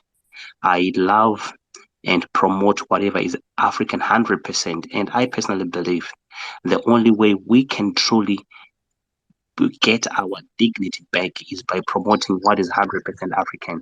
And on that context, I'm really disappointed that most of our people are being moved from their ancestral lands, cultural lands, paving way for the Chinese people to come and mine without compensation of land, and our graves of our kings, graves of our relatives are being turned upside down as they are hunting for minerals. And as citizens, we have got nothing that we are benefiting from it. Just the latest one, just 2 months ago, villagers in Boera were literally moved to pave way for the Chinese to come and mine lithium. They've been moved from their villages and dumped into Murambinda. So you can imagine that the benefits of our land, the minerals and everything else that comes with it, we are being, dehumanized. And as a Pan-Africanist, it really pains me that as an African child, we are not benefiting anything. I hope our fellow other brothers in Zanu PF, they also start considering the nature of how we are being disempowered. Our resources are being looted, and at the same time, the Chinese are massively benefiting from us from this. I don't know how you, for us, you're going to deal with it, and also how, Joseph, you managed to deal with this predicament we have in Zimbabwe. How did you guys dealt with it in Zambia as well? But anyway, thank you very much. I'm not going to dwell long on it. But nangoya ndizoti pane Zanu PF kubva na 6 kubva na 12 muri pano magizveshuwa. What information do you want to gather, especially when everything is being said here is against your political party, and you've been here for 12 hours? Yeah, that is really shocking. Thank you. Thank you for that. Right. Not wondering, guys, we've been here for 2 hours, so we will be winding down, as I mentioned before. Forrest, do you have anything you'd like to say? And then we want Joseph to come back, so we don't want to overdo it. So please, Forrest, right. go ahead. That's okay. Yeah, I just wanted him to comment on women representation in the government of Zambia. How have you managed to sort that one out? And the second thing, I think your policy direction when it comes to diaspora voting, I think you did allow diasporans, I think, to vote. And I wanted to understand on what basis did you see the value of them being part of being Zambians, but them being overseas? And from what angle did you look at it for them to be included in the ballot system? Thank you. Can I respond? Oh, yes, please. Yeah, feel please. free. Yeah. Yes, in terms of women representation, I've always believed we cannot be able to have a lot of hundreds and hundreds of men making decisions for women on decisions that women can make for themselves. We can't have men discussing issues of abortion only themselves, when women can be in the conversation. But it happens everywhere else, where men feel only them and them alone have got the knowledge and the wisdom to discuss issues, including women issues. Women are relegated into the kitchen. It happens across the world, where women are belittled. They're not put into positions of leadership. We think when they're in positions of leadership, they'll only be gossiping. It happens everywhere. That kind of misdirection happens everywhere across the African continent, across the world, where men sit around the table to make decisions on behalf of women without any women on the table. That is wrong. That is politically wrong. We must bring women onto the table to discuss the issues that they face. They understand those issues perfectly. And so what our president has done is that he has recruited women into positions of leadership, influential positions of leadership, to carry the discourse. The Vice President of the Republic of Zambia is a woman. We have women in positions of leadership. The Speaker of Parliament is a woman. Because we cannot move forward if we leave women behind. We cannot claim to be a country that seeks to change if we're not bringing everyone else along. We can't do that. Then we're setting ourselves up for failure. We must bring women alongside us to succeed. We must carry on the baton and give it to them as well, to run alongside us. They shouldn't just be support systems to men. Women shouldn't just be left to say no when the issues to be done in the kitchen, we leave them there. No. When women lead, history has shown us that when women lead, they lead better. Therefore, they must be supported. Through and through, we must support them, we must lift them up, and we must show them love. Part of showing them love is not hitting a woman. We have issues of gender-based violence across the African continent, where women are battered, they're beaten. Some of the beating comes from political leaders. Husbands beat their wives. There are people that are telling me to share about those things with Charamba, to say he beat up his wife. But I decided not to do that because I'm not in that type of politics where I must demonize someone personally.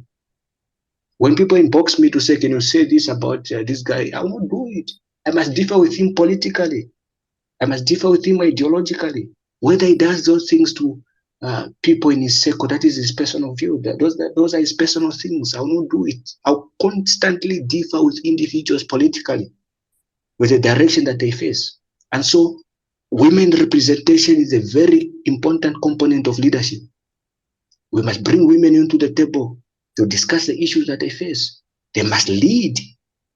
They shouldn't just be at the table for the sake of them being at the table to say, we discussed in parliament that we're going to give a quota of women representation. No, they must play a key role. And what we have done with the new leadership is that we've even put the vice president to be a woman, because she understands the struggles that the fellow women face. As a man, I've never had a period pain in my life. I've never. And so I cannot be in a position to understand what period pain is about. I only know what it is from the reading that I've read and from the conversations that I've had with my female cousins. And so it's them that understand that struggle. And so they must be put into those positions of leadership to provide direction. We must lift them up in terms of women representation, and we must support them through and through. On the issue of the other question that was asked about diaspora vote, you see, the political landscape within the African continent is so deeply toxic. We must understand that some of that toxic trends happen even here on Twitter, where perfect strangers suddenly have so much views about things that they don't understand, things that are completely clueless on. They begin to say things that they must not say. You know, where women are demonized. My grandmother was being demonized, people that have never met her. But that's the type of politics that we have. That's the type of politics that we play within the African continent. We don't engage ideologically. And so in terms of the diaspora vote, what we did is that there are Zambians that live abroad. There are Zambians that live in different countries across the world. Some of them came here to come and register to vote. Because what happened is that there was a 6-month period. You register to vote. After registering to vote, maybe the voting is in the next 6 months. So they came home. They registered to vote, and then they returned back to their countries of residence. And then during the time of voting, they came back again and voted. But we must understand that the diaspora also played a very key role in the change that we delivered. Some of the roles that they played was to provide funds. When we had young people that were saying they cannot be able to go and vote because they don't have transport money, it's people in the diaspora that share those kinds of things. We used to have spaces in our UPND platforms where Zambians in the diaspora could volunteer. Now I'm going to send 3,000 kwacha to ensure that everyone that claims not to have transport money can go and vote. Now I'm going to send money for petrol. When that money is sent, you take along other people that do not have transport to go to the polling station and then bring them back home. That's how the diaspora helped. We don't have issues in Zambia where the diaspora can vote from embassies across the world, from Zambian embassies. That has not been provided up to now, but we hope going forward with this new leadership is going to happen in the next election in 2026. Because like I said, our country comes first. And this is what must be also done within the African continent. Political parties must never be put first before the country. I'm in the ruling party, but my country comes first. Zambia first. I'll put the interest of my country first before those of the party that I belong to, the UPND. Because in the end, my country will live on. It will continue to go on. For the next 100 years, Zambians will come and go. Zambians will take on the baton of leadership to take our country forward. And so it must always come first. And so the diaspora helped play that role. When the people needed them to provide direction, they were there, providing hope, inspiration, and direction to the next generation of Zambians. That's what we've been doing. And we are very optimistic that we'll continue to provide that kind of direction. We'll continue to lead the country forward. And with President Hakainde in leadership, we are very optimistic that our country is now on the right path.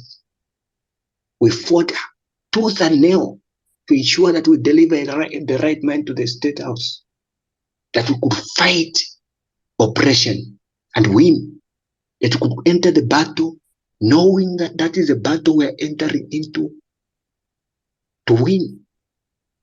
But we also understood that we'll struggle in that battle. We lost some of our comrades. Some of our comrades are dead. They did not live long enough to see the victory that we achieved. But those are the consequences of a revolution. Some of them are still serving prison sentences in jails, Zambian jails. Comrades from the UPND that supported us. But that is part of the revolution. Now we have a president now that we think is providing Zambia's direction in the right way. And we're optimistic that we're going to move our country forward in the next 5 years. That is what we fought for. And that is what we want to keep on delivering.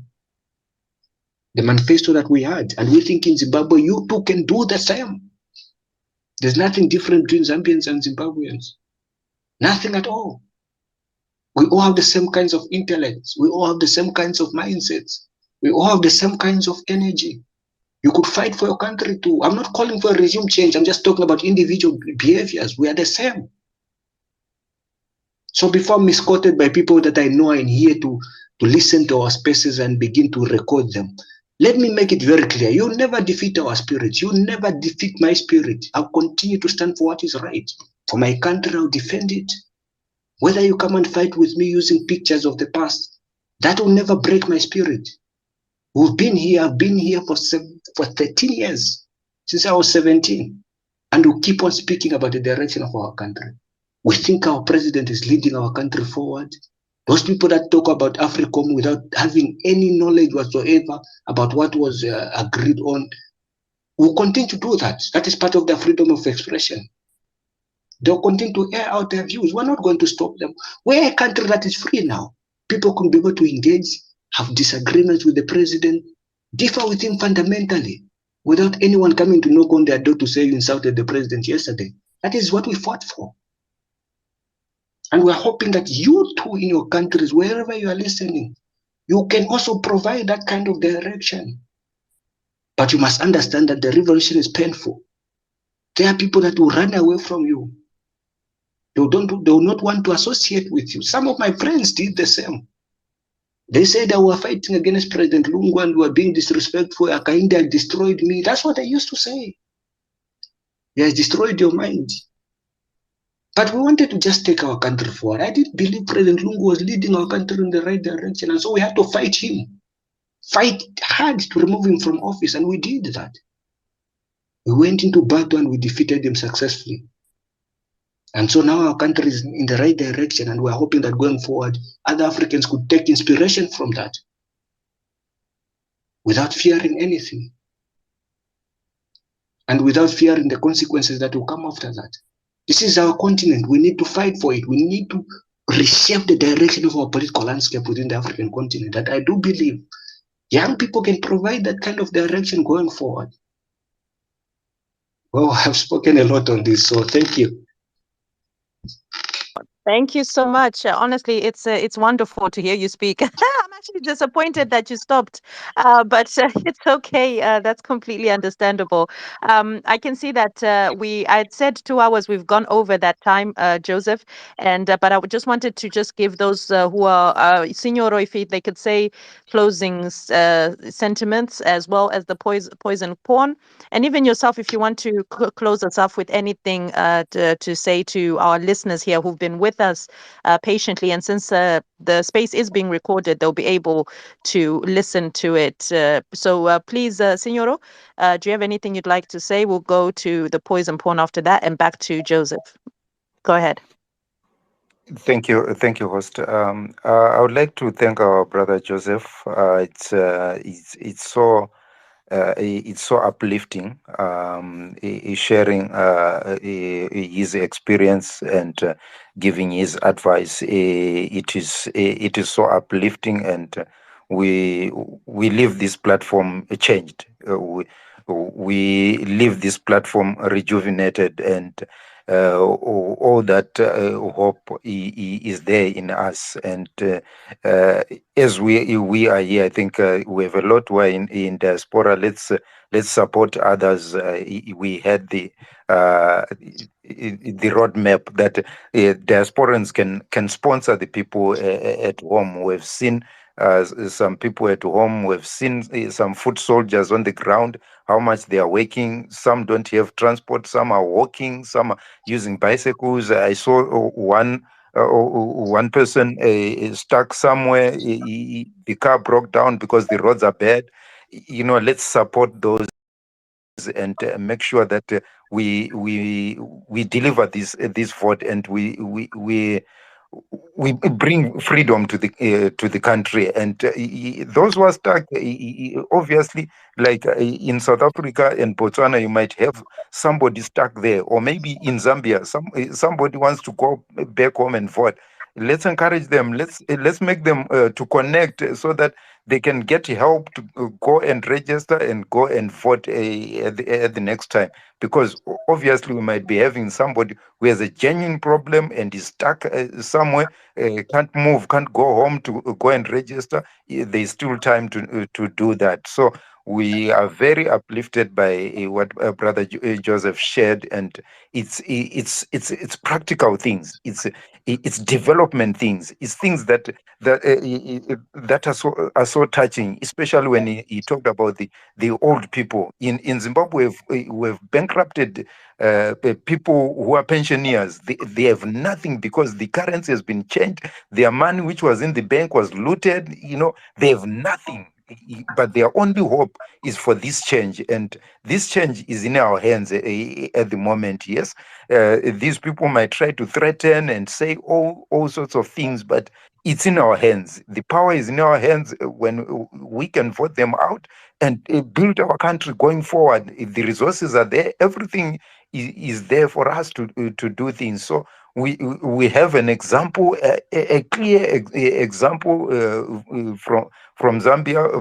Brother Joseph has told us, and we've looked at the President HH, how much he has a passion for development, and how he has hosted even our own president of CCC, advocate Nelson Chamisa, at the inauguration, how they treated him with respect. And even other leaders, we value that, and we would like to say to Brother Joseph, Twalumba Bapati, we thank you so much. We are happy that you are a brother who's here, a brother's keeper, and saying the message about development, saying the message about hope for us to go forward. Thank you so much. We are so grateful, and would like to hear you speak again on such platforms, and encourage us, and your never ending spirit. These guys, they will say a lot of things that are unfounded, that unrealistic against you, but I like your spirit, your never die spirit, your focus, that you are focused forward, and you are going forward, and we like that, and we are so happy. Thank you so much. Twalumba Bapat. Thank you for that. The poison pawn. But 1 second before you say what you want to say, I just wanted to ask a question quickly, Joseph. It came to mind the moment Signoro said something. This has to do with the current situation where we have CCC, a party which has not got any sort of funding when it comes to campaigns and all sorts. How Zanu has been behaving with regards to that. And the issue here that's happening is citizens are coming together and supporting the best way that we can to ensure that we have representation. And you've seen the by-elections, they're very successful for CCC. And the question I wanted to ask, because I think a lot of times if we keep saying it, people will think maybe we're crazy or we're mad for keeping on saying we need to motivate, we need to money makes things run. What is your opinion with regards to campaigns to make it successful? Is money a necessary factor, or are we just lying to ourselves? Over to you, Joseph. Well, first of all, I wanted to say CCC friends are always my evergreen friends. The president of CCC is a brother, somebody that I engage with, that I talk to. The spokesperson, the deputy spokesperson, they're my friends. And so I cannot, it would be a lack of wisdom for me to be able to speak on behalf of my friends. I think it would be politically unwise of me to be able to speak and say something that I'm not directly in full knowledge of. So I would suggest to skip that question, because I don't think I'm politically wise to engage in a conversation that I feel must be answered by the leadership itself. No problem.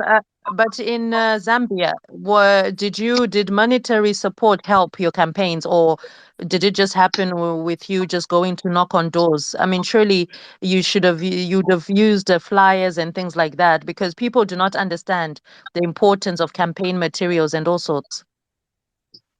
Of course, the struggle needs to be financed. The revolution needs to be financed. Money is required. You need money for you to be able to be in politics and to engage in terms of mobilization, the T-shirts, the posters, and all those things, and the campaigns, the polling agents, all that. It requires funds. But you must understand that when you're in the opposition, it's difficult for you to do that, because you don't have as much funds as the ruling party. It's difficult. It's very difficult, particularly when you're in the opposition that some of our friends are in, where even your headquarters is taken away from you. Those comrades are fighting a difficult battle. Those comrades are fighting a very difficult battle. We did not have our headquarters taken away from us. We did not have people coming to take away our property. Nobody did that. And that is why whenever I say these things, I say them out of full knowledge and wisdom of the fact that whatever it is that I say must be spoken out of full understanding. I don't just open my mouth to say about things that I don't fully understand. And that is why when I see these charlatans speak about things that they don't understand, I get shocked. When I see individuals speak about things that they're completely clueless on, I get shocked.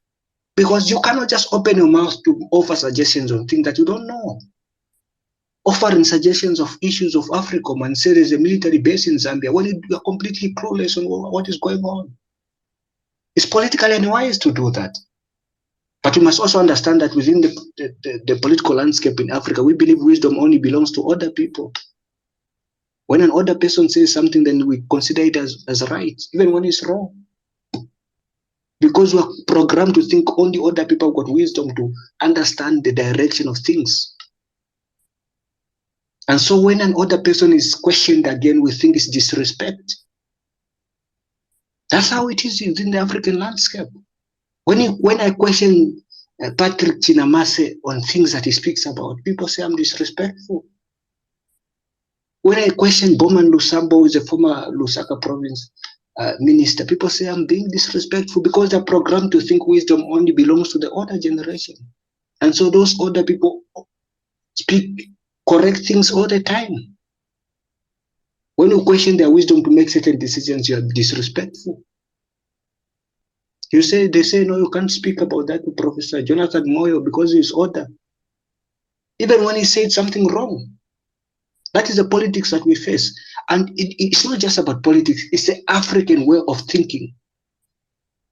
We think with age, well, quite all right, it's right. With age comes wisdom, but other people also do wrong things. We must be able to speak about that without anyone being labeled disrespectful. When another person says something wrong and without wisdom, we must question that. The moment that we fail to question wrong from right, then we're setting ourselves up for failure. And so political funding is required in the opposition. The revolution needs to be funded. If you don't fund your own revolution, other people will win. And we cannot afford to do that. We cannot afford a leadership within the African continent where people are continuously oppressed. We see that in Cameroon. I don't know if you follow, because I've always believed I shouldn't just know the politics of my country. And that is what our president instills in us. We must be in constant search of wisdom. We must be in constant search of knowledge. We must read books about politics, read books about the economy, broaden our knowledge. That's what we've been doing. To understand things from a broader narrative, understand the Zambian political landscape, understand the social welfare of Zambia, understand the political landscape of the African continent, beyond our borders. We must understand about what Pollard is in Zimbabwe.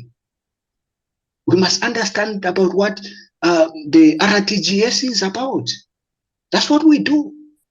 Not just understanding about our own Zambian politics, but about other countries. But understand about how SWAPO operates in Namibia, and how the ANC and the DA have been having a political history of forming alliances, and then those things. We must understand that. We must develop a reading culture as young people. Our president teaches us that. To read, to understand things, and not just open our mouths without knowledge. We don't do that. Because the moment that you speak from an informed point of view, then people will respect your views much more than speaking about senseless things that you don't understand. And so those are the things that we do. We understand. In Cameroon, there's what they're calling the Anglophone and the Francophone war, where people that speak English feel they're being neglected from the resources of Cameroon. Those that speak French, that belong to the Francophone, they're benefiting more than the English speakers. So it happens there in Cameroon. In Zimbabwe, we must also understand about how, Pollard has been put in place. What is Pollard? We must understand those things of politics. We must understand about the NHE program in South Africa, the National Housing Enterprise. We must understand about the ND, what do they call it? The Harambee Prosperity Plan in Namibia. And the Ujamaa in Tanzania. We must understand those kinds of politics. Because the moment that we fail to read and understand where we're coming from, then we're not going to have examples of how the Zambian economy is going to grow. So we must understand, and we must also question each other without anyone saying that we're being disrespectful. Because we're questioning Patrick Chinamasa's wisdom in saying, I'm a young man that must be regarded as a baby. To him, because I was born in the 1990s, I'm a baby. I got no better ideas to offer. But that is the kind of views that they have. He grew up in a generation where they understood politics to only belong to other people. And so when they fight with me, when they fight with other young people, I don't blame them necessarily. It's because I think, they expect to say things without being questioned.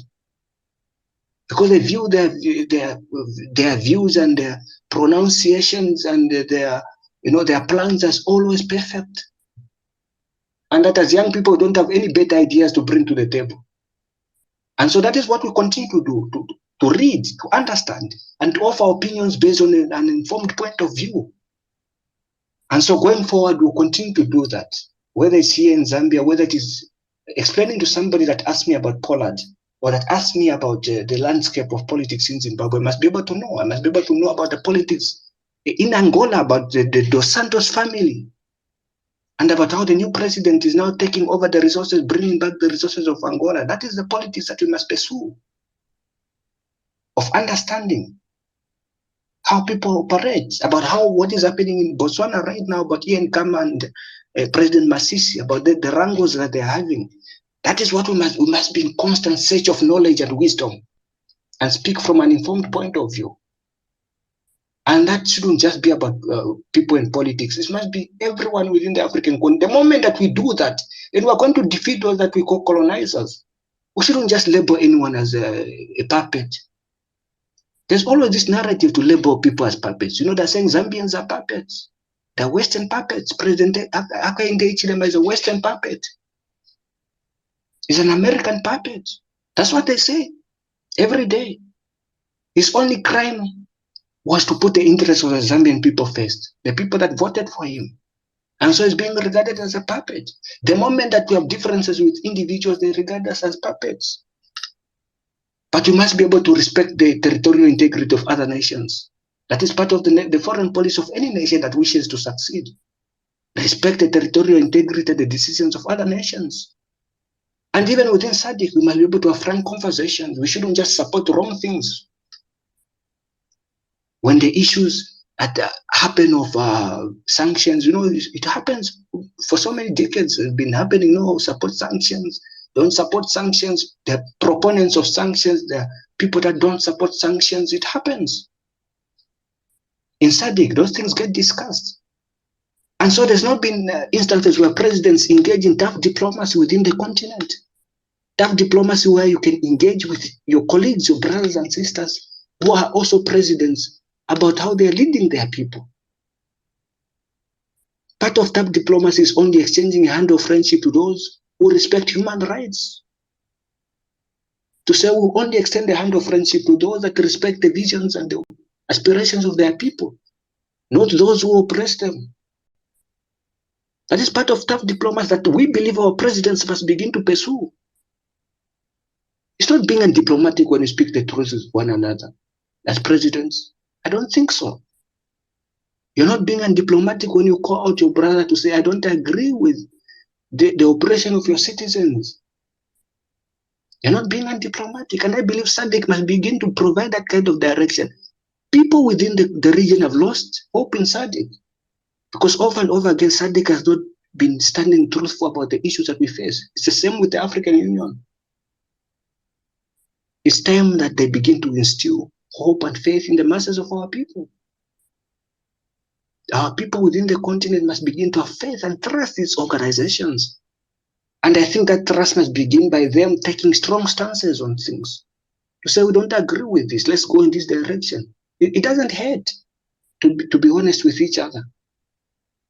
And I believe African presidents must be able to begin to do that. To have honest conversations about the direction of our continent. So let me end here. Thank you so much.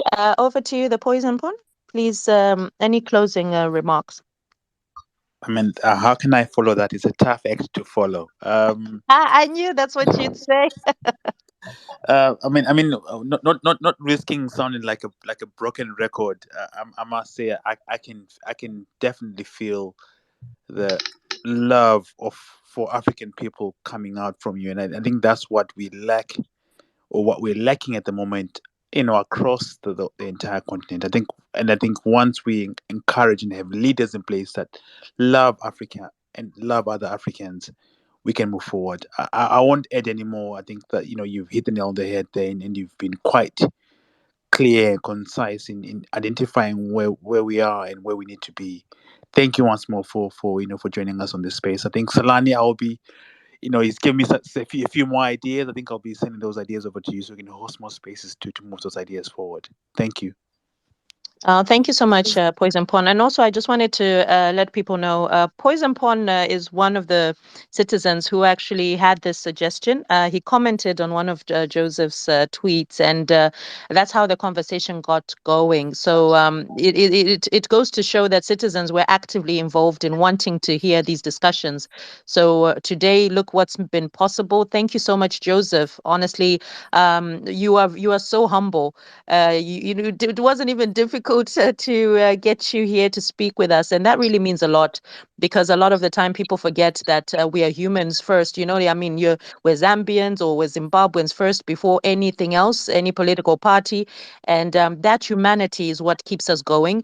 When we can feed off from one of each other, inspire one another. These are things that have brought revolutions, have brought changes in people's lives for the better as well. And I really wanted to thank you very much for coming onto the space, and to all the speakers. You guys have been fantastic. Thank you for asking the questions. Thank you, Joseph, for responding. Thank you, citizens, for listening in. I know there was a bit of issues with hearing us, but don't worry. The space is being recorded, so you will be able to go back, listen to the recording, and let's also not just be listeners or hearers of the word, but let's also be doers. I feel it's very important that we take what's been said here, the valuable advice that's been shared by Joseph, to heart, and also to say he was speaking here as Joseph, the man himself. He was not speaking on behalf of his political party. So I really have to emphasize that for those who'll be listening in. Those are his sentiments as Joseph, and we really do appreciate it very, very much. Joseph, we definitely look forward to having you more on these spaces. That's why we didn't want the space to be too long. Otherwise, you might not want to come back. But thank you to you. Honestly, it really means a lot. Thank you for spending this valuable time with us. No, I'm equally humbled. I think it's very important that we must be having these types of conversations, particularly as Africans, and I look forward to more conversations going forward as well. Absolutely, absolutely. We will be liberating Zimbabwe very soon, so we'll be inviting you to Zimbabwe. So I think that's a very lovely note for us to end this space with. We're very hopeful. To everyone who's been on the space, you guys, you make Citizens Speak Out a platform that it is, where we have these very valuable discussions. Thank you once again. That's it from myself, Salani, Poison Pawn, who's helped to co-host today. Fantastic job. And we'll see you all soon. Stay blessed. And yeah, have a beautiful, beautiful day. Thank you, everybody. I'm about to close the space. Bye-bye.